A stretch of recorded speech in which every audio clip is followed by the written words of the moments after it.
सृशं सुक्तम। भाषार्थ स्तोत्रों से स्तवित मन की भांति शीघ्र गति से तेजस्वी देवों के लिए भली प्रकार प्रवाहित हो। उत्कृष्ट अन्न का सोम रूप पाक मित्र वरुण एवं महावेगशाली इंद्र के लिए करो तथा उत्तम प्रकार से स्तुति करो। भाषार्थ हे पुरोहितों, तुम हविर द्रव्यों से युक्त होवो। स्वयं स्नेह सुख की कामना करते हुए सोमेक्षुक जल की ओर तत्परता के साथ जाओ। लोहित वर्ण श्रेष्ठ यह जो सोम नीचे गिरता है, हे सुंदर हाथों वाले, आज उसे तरंग के रूप में यज्ञ में प्रक्षेप करो।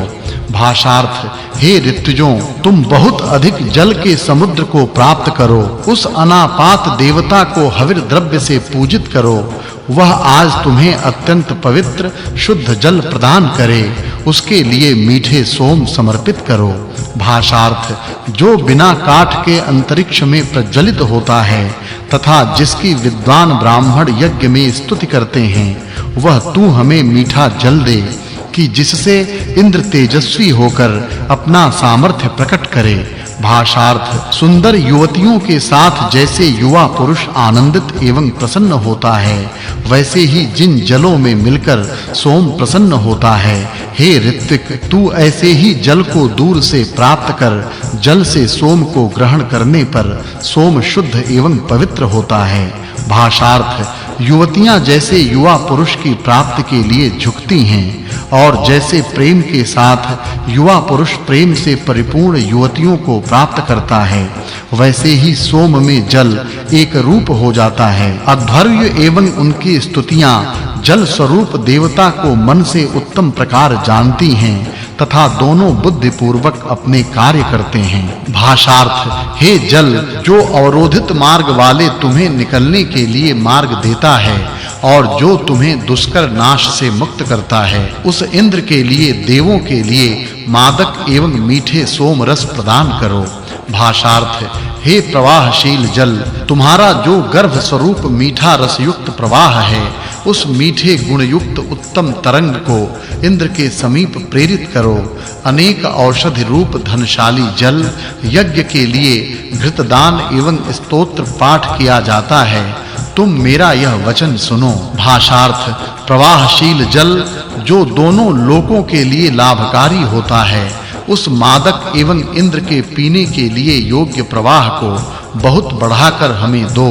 वह मदकर समृद्धि की कामना करने वाला, आकाश में उत्पन्न तीनों लोकों के प्रेरक, सीधे मार्ग पर चलने वाला तथा सतत प्रवाहित होता है। भाषार्थ जैसे इंद्र बादलों में से अनेक धाराओं से जल निर्माण करता है, वैसे ही नाना धाराओं से वह सोम के साथ मिलता है। जल जगत की माता के सदृश तथा रक्षिका की भांति है। वह सोम के साथ समान रूप होता है। वह स्वकीय, हे ऋषि, ऐसे जल की स्तुति कर। भाषार्थ हे जल, देवों का यजन पूजन करने के लिए हमारे यज्ञ कार्य में मदद करो तथा धन प्राप्ति के लिए स्तोत्रों का पाठ करो। सृष्टि नियम के अनुसार जलयुक्त बादलों के प्रतिबंध दूर करके जल बरसाओ और हमारे लिए सुखदायक होवो। भाषार्थ हे अनेक उत्कृष्ट समृद्धिकारक पदार्थों से युक्त जल, तुम धनों के अधिपति हो। तुम कल्याणप्रद एवं अन्नादिकों को धारण करो। तुम उत्तम संतान तथा धन के संरक्षक होवो। सरस्वती देवी मुझ स्तोता को उत्तम धन दें। भाषार्थ हे जल, जिस समय तू घी, दूध एवं मधु अन्नों को धारण करते हुए आते, यज्ञ के ऋत्विकों के साथ अंतःकरण पूर्वक संभाषण करते, इंद्र को उत्तम रीति से छाना हुआ सोमरस देते, तब मैं तुम्हें भली प्रकार देखता हूँ तथा तुम्हारी स्तुति करता हूँ। भाषार्थ यह श्रेष्ठ धनों से समृद्ध एवं जीवों के लिए हितकर जल आ गया है। हे यज्ञकर्ता पुरोहित बंधुओं, जल की स्थापना करो। जल वर्षा के अधिष्ठाता देवता के उत्तम रीति से परिचित हैं। इस सोम रस के योग्य जल को श्रेष्ठ कुश के आसन पर स्थापित करो। भाषार्थ यज्ञ की कामना करते हुए जल तत्परता से आता है। यह जल हमारे यज्ञ में देवों के समीप बैठता है। हे अध्वर्यु गणों, इंद्र के लिए सोम प्रस्तुत करो। अब तुम्हारी देवों की पूजा आराधना सरलता ही से सुसाध्य हुई है। 31 सूक्तम भाषार्थ। हमारे लिए स्तुत्य यज्ञार्ह इंद्र सत्वर आने वाले देवों के साथ हमारी रक्षा के लिए आए। उनसे ही हम स्नेह पूर्ण मित्रत्व करके रहेंगे तथा सभी संकटों के पार हो जाएंगे। भाषार्थ। मानव चारों ओर से सब प्रकार से धन की कामना करे, सत्य की राह से अंतःकरण पूर्वक पुण्य कार्य में प्रवृत्त हो और श्रेष्ठ ज्ञान युक्त बुद्धि से देवों की उपासना करे तथा उनके कल्याणकारक व्यापक स्वरूप को मन से प्राप्त करे। भाषार्थ। हमने देवों की पूजा आराधना यज्ञ कर्म किया है। संपूर्ण यज्ञीय द्रव्य देवों के पास जलों की भांति जाते हैं। वे संरक्षक एवं शत्रुनाशक हैं। हम सरलता से प्राप्त होने योग्य सुखों को सब ओर से प्राप्त करें तथा हम देवों के स्वरूप को जानने वाले ज्ञाता हों। भावार्थ। संसार के निर्माता सविता देव ने जिसे उत्पन्न किया, धनों का स्वामी तथा दानशील प्रजापति उसे शुभ फल दे। भग तथा अर्यमा इसके प्रति स्तुतियों से आनंदित होकर प्रेम युक्त हों और हमारे लिए अच्छी प्रकार सब अनुकूल करें। भाषार्थ। जब स्तुति स्तोत्र पाने वाले देवता गण बलयुक्त होकर प्राप्त हों, तब प्रातः काल की भांति यह पृथ्वी हमारे लिए प्रकाशित हुई। इस हमारी स्तुति की कामना करने वाले हमें चाहते रहें तथा सुखप्रद अन्नादि पदार्थ हमें प्राप्त हों। भाषार्थ।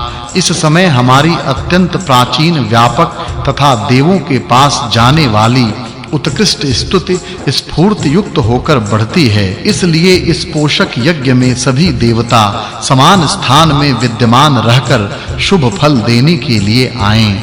भाषार्थ। वह कौन सा वन तथा वह कौन सा पेड़ है जिस उपादान कारण से द्युलोक एवं भूलोक का निर्माण किया गया है, एक भाव में स्थित एवं नष्ट न होने वाली और देवों से संरक्षित है, दिन एवं रात्रि उसको जानती है। भाषार्थ।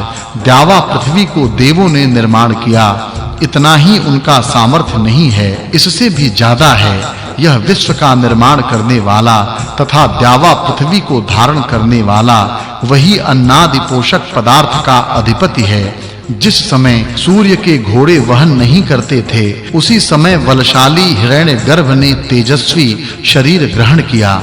भाषार्थ। किरणधारी सूर्य पृथ्वी का अतिक्रमण नहीं करता, वायु भी पृथ्वी को अतिवृष्टि से नहीं बहाती है। मित्र एवं वरुण वन के मध्य उत्पन्न अग्नि की भांति प्रकट होकर चारों ओर प्रकाश को प्रकट करते हैं। भाषार्थ।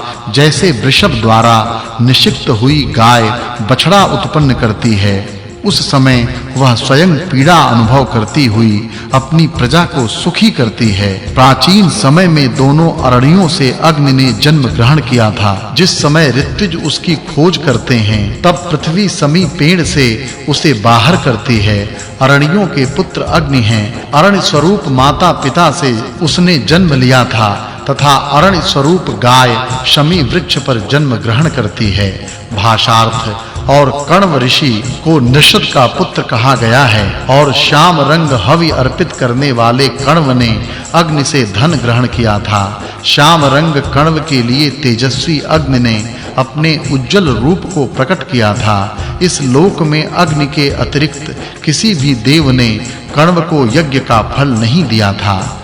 32 सूक्तम भाषार्थ। इंद्र भक्त की सेवा ग्रहण करने के लिए यज्ञ की ओर अपने अश्वों को प्रेरित करता है। उत्तम कार्यों से आनंदित हुए यजमान की उत्कृष्ट हवि एवं स्तुति स्वीकार करने के लिए वह आए तथा आकर वह हमारी स्तुति एवं हवि दोनों को स्वीकार करे। वह सोम रूपी अन्न का आस्वादन करे। भाषार्थ। हे इंद्र, तू